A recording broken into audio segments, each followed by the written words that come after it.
Баяғыда жер беті жаңа жаралған уақытта орман ішінде әр жануар бейбіт өмір сүретін тыныш әлем болыпты. Бұл әлемнің иесі мейірімді, гүлдей сұлу табиғат ана еді. Барлық тіршілік иелерінен ерекше бір жаратылыс, жылан өмір сүріпті. Жылан өте сұлу болған.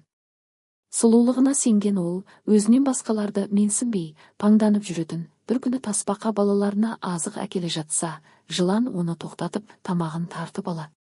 Жәбірленген тасбақа табиғат анаға барып шағым айтады. Табиғат ана жыланды шақырып, біреуге тағы зиян келтірсең, жазасын тартасың деп ескертеді, бірақ жылан бұл сөзді тыңдамай кетіп қалады.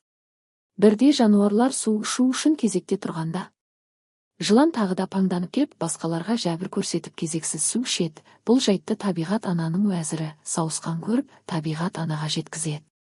Табиғат ана қатты ашуланып, жыланды қайта шақырады. Жылан болса кешірім сұрамай, тәкаппар күйі тұрып алады. Сонда табиғат ана сиқырлы таяғын көтеріп, жыланға бағыттайды. Алдымен оның жібектей шашы жоғалып, жарқыраған үлкен көздері кішірейіп кетеді. Жылан бәрібір бой бермейді. Табиғат ана таяғын тағы сермегенде, жыланның алдыңғы екі қолы мен артқы екі аяғы түгел жоқ болады. Сұлулығынан айырылған жылан ұялып, ирелеңдеп жерге түсіп, шөптердің арасына кіріп кетеді. Содан бері жылан аяқсыз болыпты. Ал ормандағы жануарлар сол күннен бастап бір-бірін сыйлап, тату-тәтті өмір сүрген екен.